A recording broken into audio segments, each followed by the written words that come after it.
From the Cornerstone Capital worldwide headquarters in Lubbock, Texas, this is Heights of Victory, a program showcasing businesses and leaders from across the region. You can expect to hear stories of success with bouts of adversity and resilience, which when paired with hard work and a little West Texas grit, culminate in the Heights of Victory.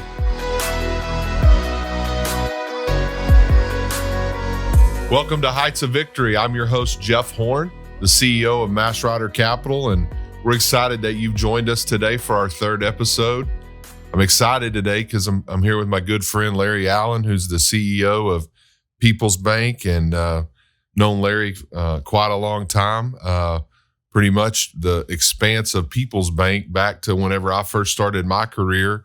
I was training and in the bank hardware and maintenance deal, and remember coming over to your office there on I think it was 27th Drive or something like that, and y'all were getting ready to get People's Bank started, and that was where I first met Larry. But Larry, appreciate you being here today. Yeah, glad to be here, Jeff. Thank you. You know, Larry has nearly 50 years in the banking industry, described by me and most people, pretty much everybody that I know, as an honest man and a good person. And you hadn't talked to enough people, Jeff. I think that is true, that you're a good person, good leader, and great people person. Thank you. It's a big day too here on the Heights of Victory, because People's Bank just completed a big transaction merger with Cornerstone Capital. We'll talk a little bit about that, but as everybody knows, we like to dig in a little deeper. Sure. Here, first off, going through your history, and then getting to more business related questions, and then we'll finish with the around the horn. And so, anyway, Larry, you're a West Texas guy, through and through, and you have an incredible story. And so, why don't you tell us a little bit about your childhood growing up here and what that was like? Great. Obviously, grew up out in the Wolfforth area, lower middle class, I would say, as my sisters. I have two older sisters, and my mom and dad grew up in a trailer house. We never had everything we wanted. We had everything we needed, but had a really great mom and dad. They were neither one of them were educated. My dad worked in civil service out at the air base. My mom was a stay-at-home mom. But growing up around the Wolfforth area, went to church there.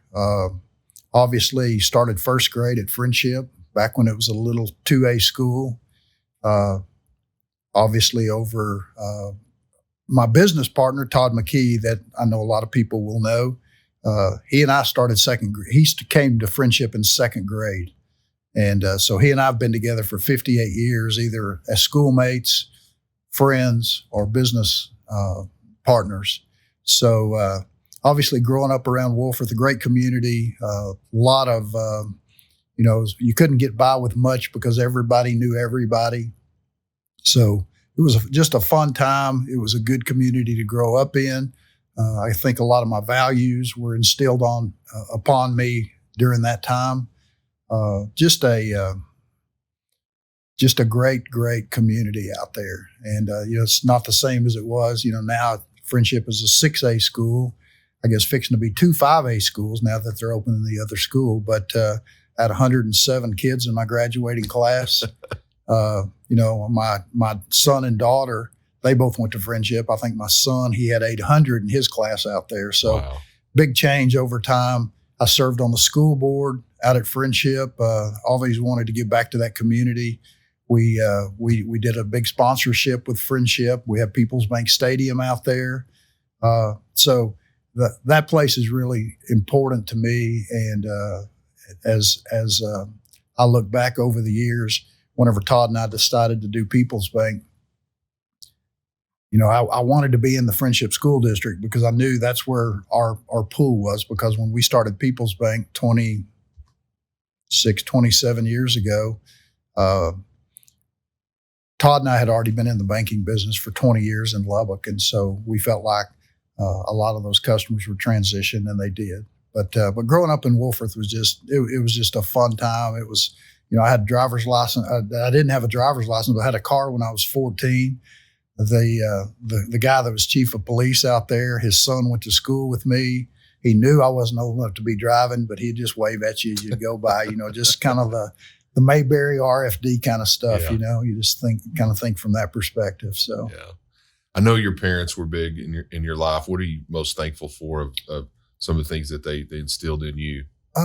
Number one, just honesty and integrity. Just, doing kind of a cliche saying is, but doing things, doing the right thing no matter what the cost. And that's one thing that I've always prided myself on is just treating people fairly and just doing the right thing. Yeah. Yeah. So, but again, so blessed to have great parents. And again, tell you a funny story. My grandson, he's 10 years old. He asked me the other day, he said, "Pops, are we rich?" And I said, "Well, what's your definition of rich?" He said, "Do we have a lot of money?" I said, "That has nothing to do with being rich." I said, "It has to do with, are you loved? You got a God that loves you. You got a family that loves you." I said, "Yes, we're very rich." Yeah. And but most folks don't look at it from that perspective. Yeah. Yeah. Funny how you paint it full circle. That's right. Full circle now. Exactly. You decided to attend Texas Tech, stay close to home in Wolford, Texas, by going just down the street. And tell us about that decision and sure. what that was like. Obviously, growing up as a Tech fan, used to go to a lot of the football games and and fortunately or unfortunately, financially, going somewhere else wasn't an option. As I said, I grew up kind of lower middle class. My mom and dad, I have 26 first cousins on my dad's side, and I was the first one to ever go to college. And so I always knew that Texas Tech was where I was going to go because I could live at home. I had to work. And that's when I started my banking career was as soon as I graduated high school, got a job in at Texas Commerce Bank, which worked there for a long time. That's where I met my first mentor. But there was no other choice but Texas Tech. And I'm looking back, it was the right choice and not a better place to be for me because it afforded me a lot of opportunities. Yeah. You started off in electrical engineering, I believe, and then made the transition over to finance and the banking world. Tell us a little bit about that decision and how that came about. When I started at Tech, electrical engineering major, and was choking on all the math. I mean, it was wearing me out, and so I decided I had a job at Texas Commerce, and I thought, this might be a little better road than going the electrical engineering route. Made the transition to the business school way easier. Yeah. Way easier. And I admire those those are really smart people on the engineering side. Those of us on the business side, we're not necessarily as smart as those guys are, but no, just knew immediately when I started working at a bank that I found my love right off the bat. So very fortunate for that. Yeah. Didn't have to change majors multiple times. Yeah. You've mentioned your first mentor and you started in banking. Tell us a little bit about that early experience and what those mentors or mentors meant to you and how they kind of directed your path. Okay. The mentor I was referencing a minute ago was Eddie Schultz. He's president of Lubbock National Bank, a good friend. To this day, I give him a lot of the credit for my success. Eddie took me under his wing early on and basically taught me all the operations side of banking. I think that's where a lot of CEOs miss out. They go straight to the lending side and they never understand or have that operational background. I think that's been critical for me. It's what's helped me be a better banker because I understand the whole bank, not just a piece of it. Mm-hmm. But Eddie was tremendous and under his tutelage for about 3 years, and he gave me lots of opportunities. And when I graduated from college, Eddie offered me a job. I stayed there, had other opportunities, but I stayed here because I wanted to stay close to my family, and I love Lubbock. Yeah, that's pretty neat. We know Eddie as well here at Mass Rider, and glad to hear you say that. Almost everybody that we talk to here on the Heights of Victory has some sort of early mentor that really guided your path. I want to go back to what you said about the operational aspect of the bank, and it made you a better leader. You know, most of the time in a CEO role, you know, it's a more entrepreneurial, it's a sales role, it's, you know, trying to bring in people into the bank and all of that.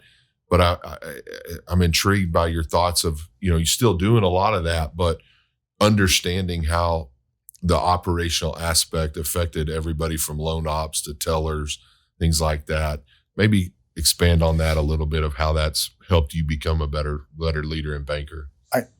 For me, it was a situation where, you know, I worked in the accounting department, I worked in the bookkeeping department, I worked in the old proof department, got to learn about the investment portfolio, just all of the pieces. So today, I've had 3 or 4 chief operations officers work for me, and this sounds bad, but I could call BS on them. You know, when they start telling me a story about this is going on, I said, it doesn't work that way. That doesn't happen. And so I think that's what's, it's given me a one-up. I can, you know, the lady who runs our deposit ops, if she has a question, she can come ask me. And I generally will know, not always, but I think that gives the people that are working with me at the bank, I think it gives them comfort to know that, you know, the guy sitting in the high seat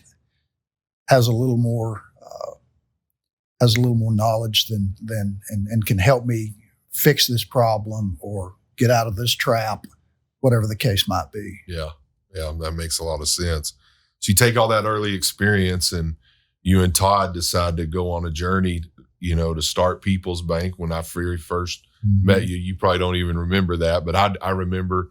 And again, back to your roots, you started in a trailer house here on West 82nd Street when there was nothing else out there. That's right.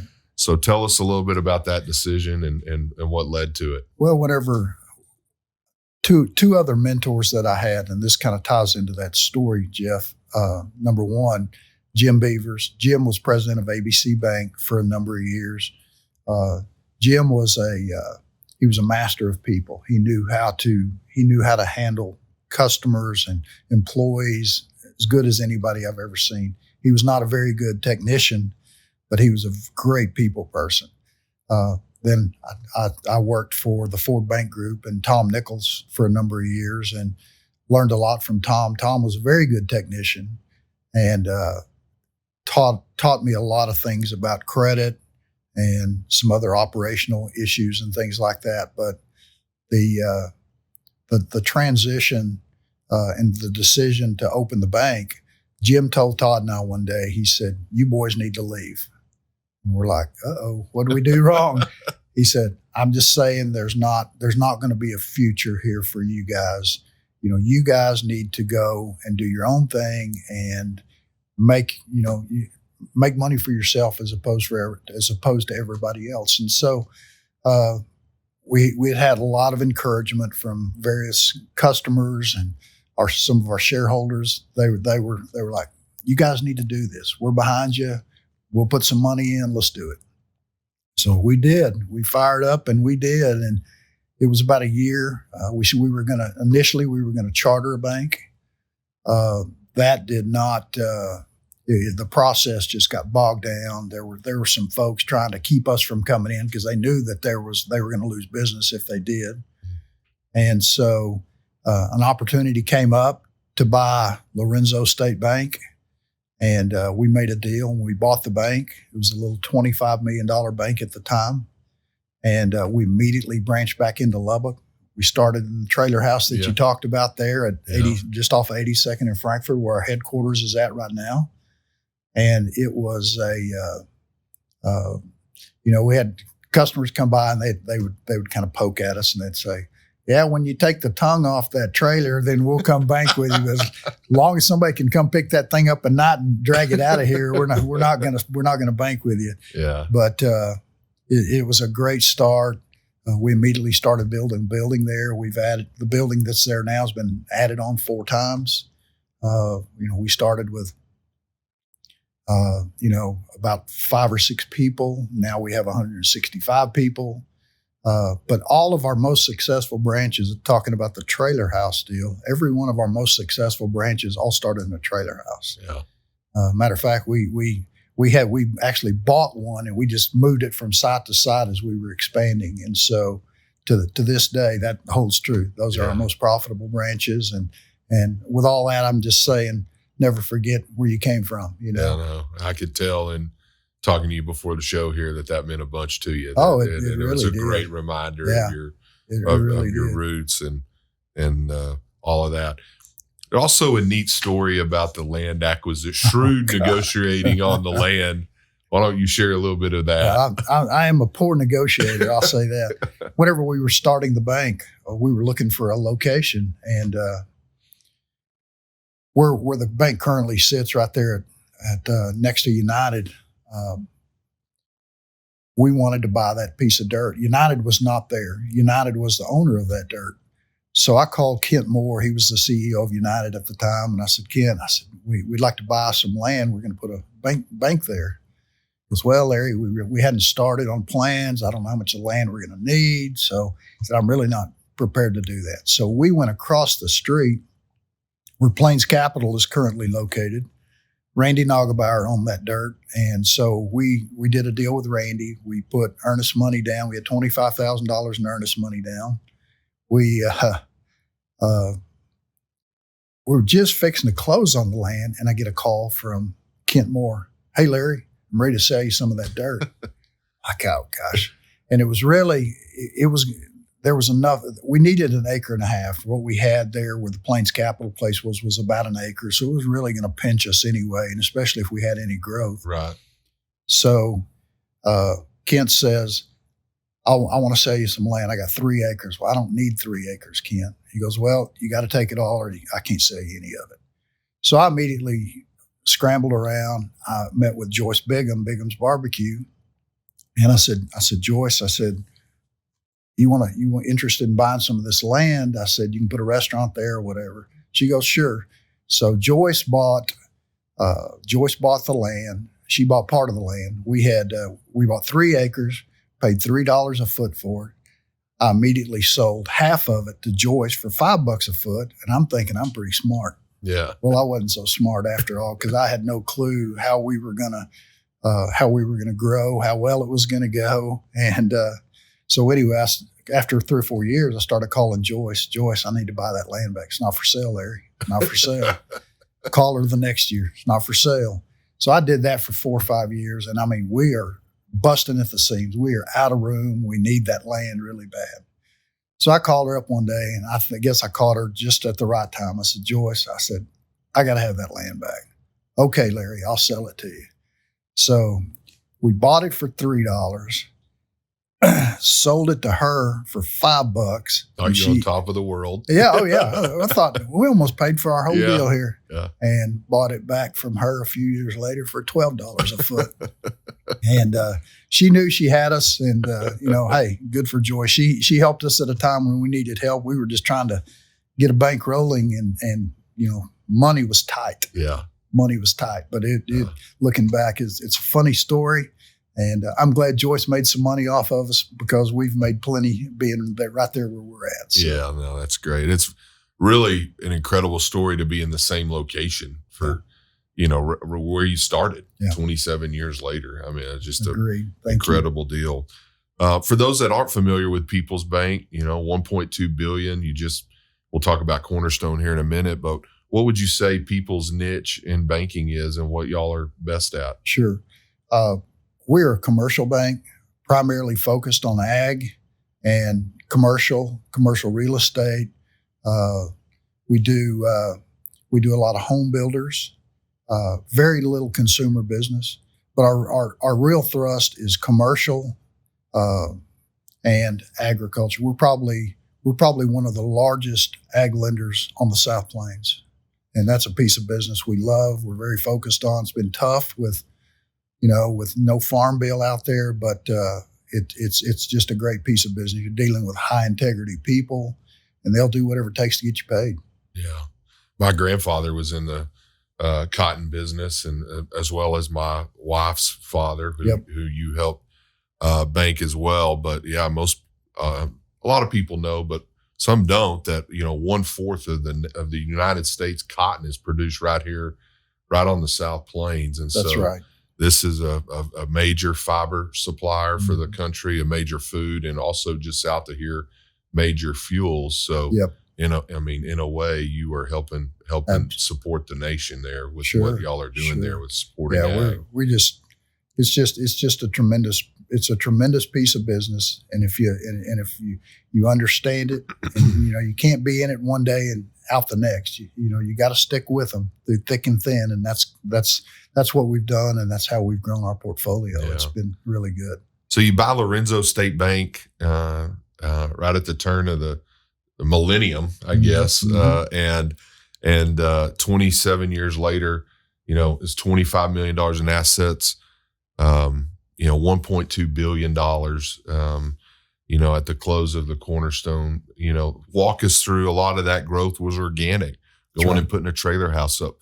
I know that your first, in talking with you and knowing what you're all about, that your employees really mean a great deal to you. And, but you did a lot of that growth organically.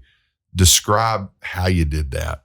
Well, we've done 2 acquisitions over the 27-year period. One was when we bought Lorenzo State Bank, again, $25 million. And we did in 2021, we did another acquisition. We bought Baylor Bank Shares, which was, they had banks in Seymour, Princeton, which is in Collin County, just right by McKinney, and Whitney. And that was a $150 million acquisition. So, $175 million of our assets were through acquisitions. Everything else, so the little over $1 billion has been just growth through, number one, expansion of branches. Our attitude is we find the right person, then we go to the community and we build. And so, and what we try to do in those small communities is we try to be, one of my mentors told me a long time ago, the 3 things for a successful community: you got to have strong churches, you got to have strong schools, and you got to have a strong bank. And we've tried to be that in every community that we're in the small towns. We have Nazareth, Texas. Nazareth, whenever we decided to go there, only thing I knew about Nazareth, Texas, they had a heck of a basketball team, boys and girls. Yeah. State to state every single year.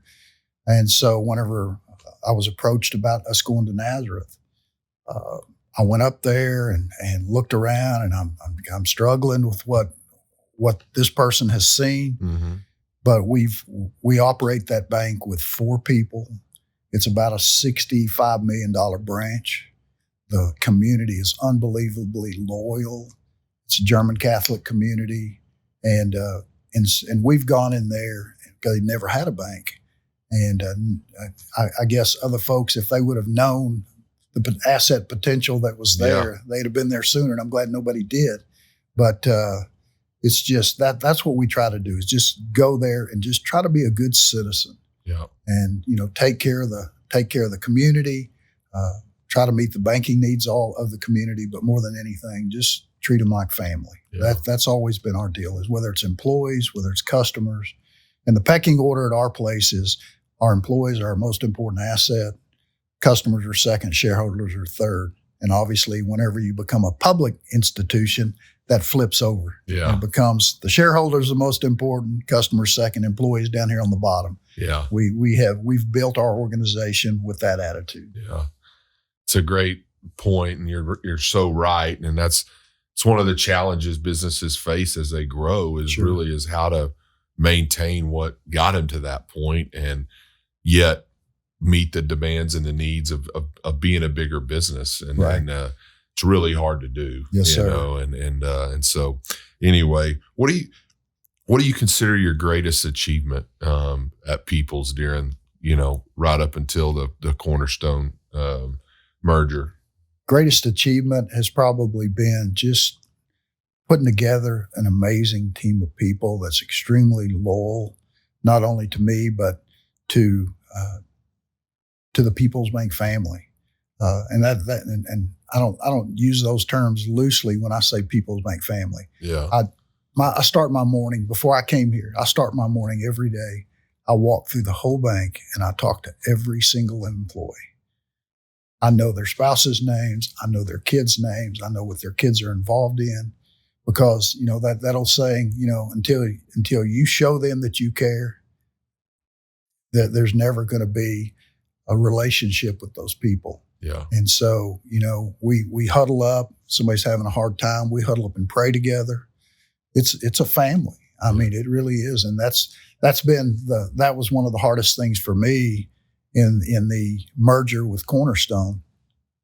As we searched out, and we had a lot of folks that came after us wanting to acquire the bank, and we turned a lot of people down. But Cornerstone is a family-oriented, very Christ-centered institution, family-owned. They fit the mold for what I was looking for, because I wasn't going to dump my people with anybody. They're keeping all of our people, not some of them. Most of these deals, they come in and there's a 40% cost save day one, and it's people. And all of our people are staying. They're building a banking franchise. They've been a large mortgage lender. They're the 10th largest mortgage lender in the country. And they wanted to get in the banking business. They did that 4 years ago with an acquisition of another small bank, a friend of mine, his bank. And so when they approached us, just all the things clicked. Yeah. Just really, really quality group of people. Yeah. So the combined, Cornerstone and Peoples, $4 billion, they've got a big corporate division that, Houston, Dallas, I believe. Right. You talked about the mortgage company, but Peoples will lead their community bank division. Is that correct? That is right. That is correct. We're still going to be Peoples Bank. The name's not changing. We'll be a division of Cornerstone Capital Bank, but people are staying. Name's not changing. Core values aren't changing. So it was a perfect fit. Yeah. I mean, it really was. Yeah, I can tell you're really at peace with it. It just happened, and has to also be pretty neat to just take a look back, and you don't oftentimes when you're leading, it's you go on this journey and you really don't think about it, but when you think about going from 25 million to 1.2 billion, I mean, it's quite a journey, for where you started and coming from. Sure. You live the American dream. Well, Todd and I were talking about that the other day, and I asked him, I said, did you really think when we started this thing that it'd ever get this big? And we were laughing about that, because it's just like, we had no idea, a couple of redneck West Texas friendship boys that, just happened to be lucky, and I know you create a lot of your own luck, but it's, the good Lord has blessed us. That's all I can say. I mean, we can't take credit for anything. The good Lord has blessed us. He's opened doors for us. He's closed doors for us and kept us out of trouble. But we have, it has been a fun ride. I would do it again in a minute. My wife and Todd's wife were probably two of our biggest supporters, because Todd and I, a couple of times, we were like, we're done. We're quitting. This is over with. And our wives, we'd get back together the next morning. And I told Debbie we were quitting. He said, I told Laurie too. And she told me, no, we're not. I said, Debbie told me the same thing. She said, you boys are not quitting. So our wives kept pushing us along. So, just thankful for having godly women in our lives that maybe were listening better than we did. Yeah. Why don't you tell us, we're going to turn the page and dig a little deeper, but why don't we start with how you met Debbie and, how all that came about? Debbie and I, she had come here from Houston to go to school. She went to Tech, and she had already graduated. I was just about to finish, and we were there was going to be a couples Bible study that I was going to lead. And right before the Bible study was to start, my girlfriend and I broke up. And so I told the group, I'm not gonna lead. You know, I'm not gonna come. Oh no, we still want you to come, and we want you to lead it. So we started, and the first Bible study, you know, we'd all get together. We had 5 or 6 couples there. When it was over, you know, we'd go somewhere and eat. Well, I was by myself. So the next meeting, the next weekend, Debbie and I are. It is at hers and her roommate's house. Her roommate dated one of my good friends. And so we show up, and I meet Debbie for the first time, and the phone rings, and she goes to the back, and she doesn't come back out. And I thought, this girl's kind of rude, you know, got all these people over here, and she's in the back. I found out later it was her grandmother that I absolutely adore. It was her grandmother, and she couldn't get off the phone with her. And after I met her grandmother, I understood that. But so Debbie started coming to the Bible study, and everybody would get up to leave, and she'd be sitting there, and I'd be sitting there, and I said, hey, you want to ride with me? We're going to go to Shakey's Pizza. I don't know if you remember Shakey's Pizza. Shaky. We'd go to Shakey's Pizza and eat. And so we just got to be good friends for 4 or 5 months. And then she was going home for Christmas, going back to Houston for Christmas. And one day I said, I'm going to give her a call and tell her Merry Christmas. So I called her, and we were talking, and I said, hey, just wanted to call and wish you Merry Christmas. But I said, maybe when you get back, we can have a date. She goes, I'd like that. So anyway, 9 months later, we got married. There was no correlation with anything else on 9 months, I assure you. But 9 months later, we were married, and we had our first child 5 years later. And she's an amazing, very godly woman. Yeah. I'm so blessed. She is the strength of our family for sure. That's awesome. What a story there. You know, and then also Haley and Craig. I believe Craig works at the bank, and then Haley's husband, that's right, works at the bank as well. Talk a little bit about that dynamic as well. I have 2 kids. My daughter Haley, she is almost 38. My son Landry's almost 34. They both live here in Lubbock. My daughter Haley, she is a dyslexia specialist at Friendship. Her husband Craig, he's my favorite son-in-law. He's my only son-in-law, so he can be my favorite. But Craig works for us at 112th Street. He's a lender there, has been with the bank about 12 years. My son Landry runs our treasury management department at the bank over here. His wife Lauren is she's a school counselor at Whiteside Elementary School. Landry and Lauren, they have 2 children. They have 2 girls. They have a 4-year-old named Harper, and they have a 1-year-old named Jessie. And then my daughter and son-in-law, they have a 10-year-old son named Grayson, and they have a 8-year-old daughter named Ellie. And as a matter of fact, tonight is Pops and B night. So every Friday night, the grandkids spend the night with my wife and I, and we have a big time. And that's the highlight of my of my whole week is that night with them. So it's and then your wife will go to bed, and then y'all eat late night ice cream. We do a midnight snack, and Debbie's usually in bed, but we usually wake her up and get chewed out because we woke her up. But nothing better than grandkids. Yeah. Sorry, I fumbled that a little bit, but Landry and Haley are your children. Perfect. Looking back, what advice, you've banked a lot of business people, but what advice would you give to somebody looking to start their own business and as they undertake that endeavor? Number one, I'd give them a big old high five that they're trying. I love that. Until you're an entrepreneur and you've actually done that, it's tough. It is. And the biggest reason that businesses fail, Jeff, is they're undercapitalized. I mean, I tell people all the time, cash is king. I don't care what your net worth is.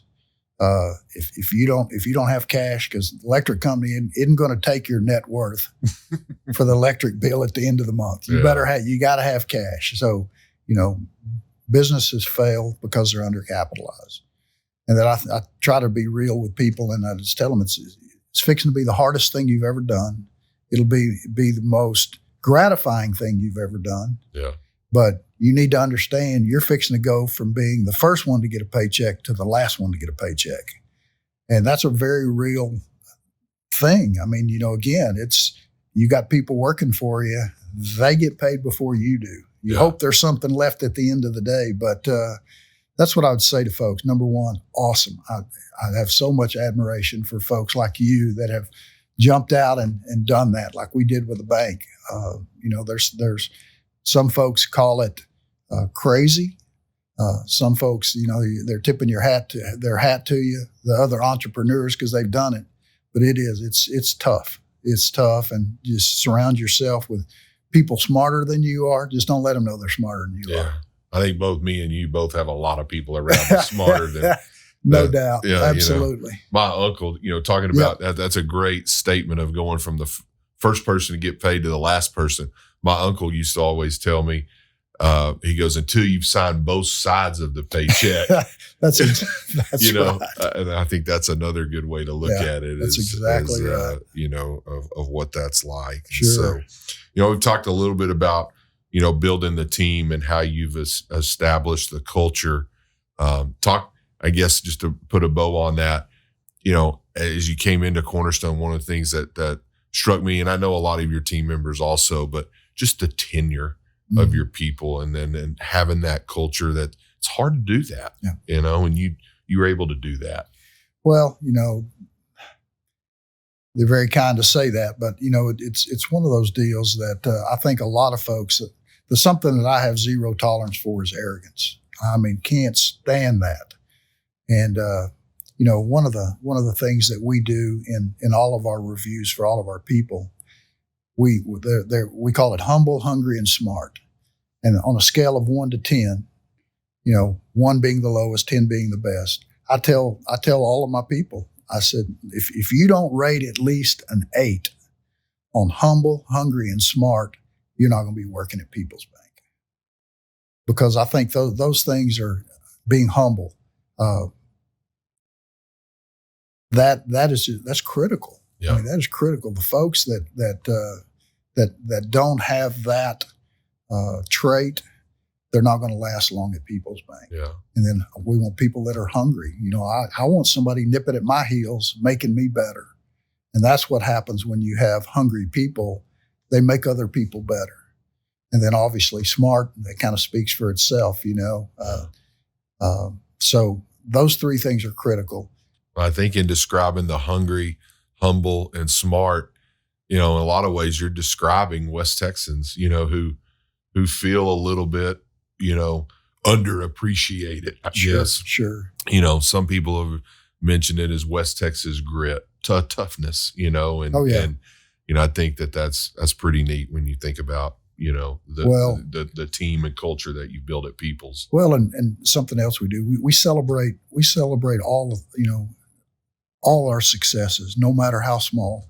You got to let people know that they're doing good things and reward them and recognize that. And the culture that we have at People's Bank and that we saw as we transitioned to Cornerstone, they very much align. Yeah. And that's what I was looking for, was just someone who would continue. And the night we announced the transaction, Mark Laird, that is, he's chairman and the founder of Cornerstone. It was a hard time for me. It was very, very emotional for me, because these people, we had 18 people at this dinner, and we had Mark and Adam Laird, and then we had Scott Almy. Scott is the president and CEO of Cornerstone. And, we're going around the table, and my people are, and again, we got folks that's been with us 25 years. Yeah. That have been with Todd and I almost since we started, and we have a couple that have been with us since we started. But as we're going around the table and everybody's telling their story, I think the Cornerstone folks were surprised at the tenure that some of our people had, number one. But as I was listening to them talk about what they did at the bank, how long they've been at the bank, it was an emotional time for me. But Mark Laird came over to me, and I stood up, and Mark gave me a big hug, and he said, Larry, he said, I'm going to promise you two things. He said, I'm going to promise you that I'll always take care of your people. And he said, number two, I won't let your legacy die. And I'm like, what else could I ask for? Yeah. That's doesn't get any better than that. That means you made the right decision. Exactly. Yeah. And so, but that's kind of how all that came about. Yeah. That is awesome. I know this area is special to you, West. I mean, you haven't left. You've been here the whole time. Exactly. And so, it's kind of a two-part question. What is it about this area that is special to you? And then secondly, what do you foresee for Lubbock and West Texas and what it's going to look like maybe in the year 2050? Yeah, great questions. Number one, I think that it's the people. The people here are just amazing. You don't get that, at least the places I've been, you don't get that anywhere else, where people will still speak to you. Driving down the road, I'm continually waving at people, and my wife goes, "Who is that?" And I said, "I don't know." You're just waving at them, And again, I love that. I love that about Lubbock, the churches, just the community, how we care for other people. It's just Lubbock is. And again, I've never lived anywhere else, so I don't have a reference point beyond that. But I've visited lots of other places, and I don't get that feel when I go to the other places. So, again, it's the people, and I know that's maybe cliche, but that's what it is for me. I just love the people here. And then the growth 2050. Like, what do you see for this area? It's interesting. I had lunch with Clay Cash yesterday, and then was with Brandon Creighton, the new chancellor. Had lunch with him last week, and just hearing all the great things that Texas Tech has going. I mean, it is amazing. I mean, it is like the switch finally flipped, and everybody's figured out what an amazing place that is, and all the things that they're doing. We got a great board of regents, but I think in 2050, I think Lubbock will be 1 million people. It sounds like there's some great technology things that are coming down the pike that's going to bring a lot of jobs here. I think that agriculture, not sure what that's going to look like by that time, because I'm concerned about water, and especially if we continue to build all these AI facilities, that's going to tax that structure even more. But I think that Lubbock's going to be a great place to be. I think it's, I'm a little afraid, Jeff, that it's might start looking a little bit like Dallas. I can leave my house now and be to the bank in about 6 or 7 minutes, and it's going to really gripe me if I have to spend 15 minutes getting there. So at least it's still better than DFW or whatever. But my gosh, we're so blessed here that there's so many great things to do. There's the Buddy Holly, Texas Tech Athletics. I mean, it just goes on and on and on. But I think by 2050, Lubbock will be 1 million people. Yeah. I really believe that. Well, at Mass Rider Capital, we're right there with you. We're bullish on Lubbock and Texas Tech and West Texas. And, I think that's one of the things you can talk about the traffic, but it sounds simple, but Lubbock's done a fantastic job with planning and laying out roads and building the roads before, all of the, take Milwaukee, which is right by you guys. 82nd Street was expanded. And I mean, now we're building the outer loop that really connects South Lubbock, almost between, out at Cooper all the way down to Shallow Water, which is, running, around where People's Bank operates. Anyway, just done a fantastic job. And I hope we never lose that either. Well, I remember when the loop opened, Loop 289.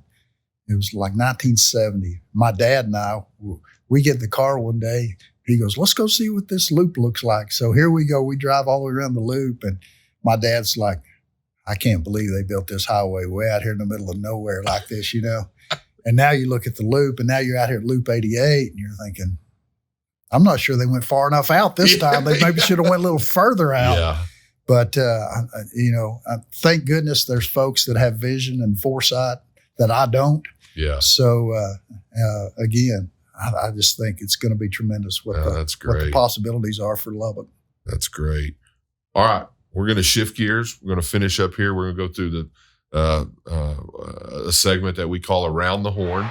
And these are faster, quicker answers. And well, you're dealing with me, so it may not be faster. I know, but anyway, some of these, I think, some of them may catch you a little off guard too. And it's meant, so anyway, but what is one thing people would be surprised to learn about you?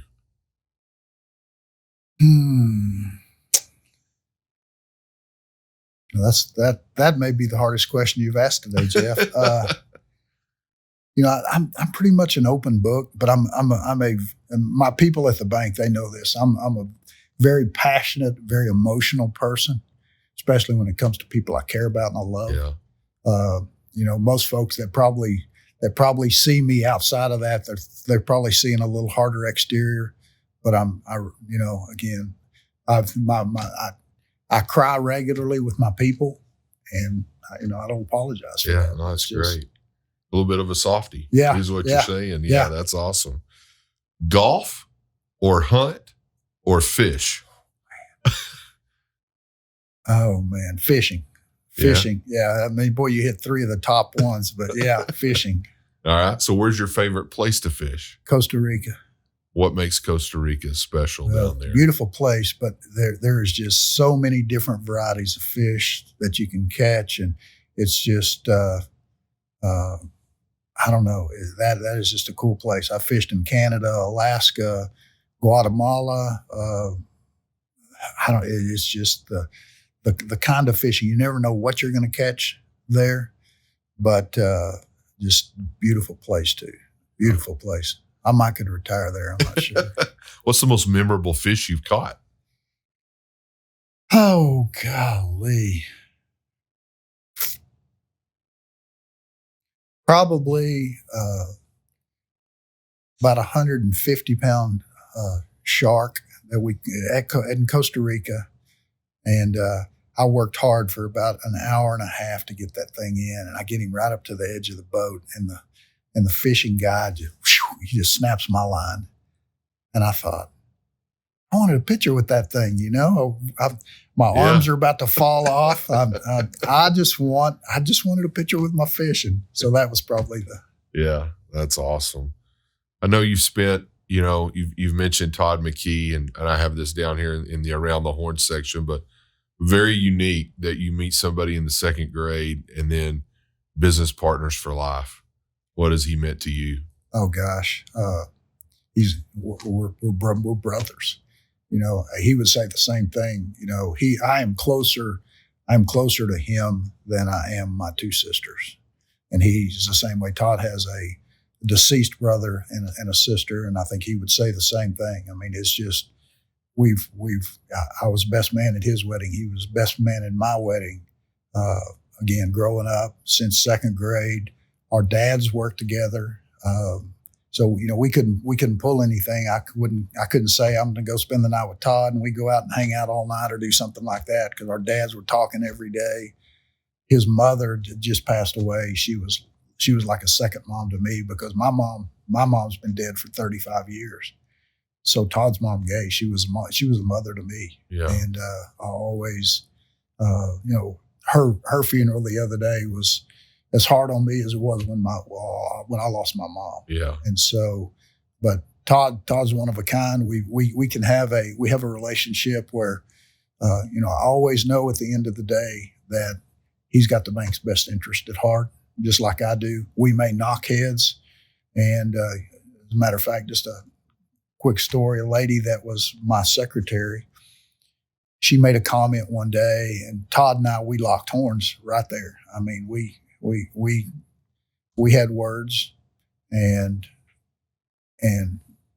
Todd goes his way, I go my way, and Maggie comes in my office and she's crying. She goes, "I'm so sorry. I didn't mean to cause that problem." I said, "What problem?" I mean, and then, 2 hours later, Todd and I are leaving to go to lunch together, I mean, it's just one of the, we're brothers. Yeah. I mean, it's just the way it is. And, he knows I've got the best interest of the bank at heart. I know he does. And whenever he voices his opinion, he's given his honest honest thoughts on how it should be, and I'll do the same. And then we try to find a middle ground, and it's worked well for us. It really has. That's fantastic. A change in banking you'd like to see? It has gotten better as far as the regulatory environment, Jeff. It's really interesting. And what we found out through the Cornerstone deal, back during the Biden administration, it was taking 18 months to get approval on an acquisition. Now that the Trump administration has gotten in there, it took us about 67 days to get approval. Wow. Yeah. Major difference. But some of the regulatory burden has gotten better. There's still some things that need to happen. I think they need to spend more time at the big banks and less time at the smaller banks. We're not their problem. We're not the one that's gonna cause the economy to go into a tailspin. Yeah. It's those guys that they're, in my opinion, they're underregulated. They probably disagree with that statement, but that's what I think needs to be done. Yeah. Favorite Texas Tech memory? I think the two in particular, obviously, I still remember when they won their national championship. But when our guys, when they went to the championship game, when Beard was still here, that was a cool time. It was amazing to me how everybody came out of the woodwork to support them.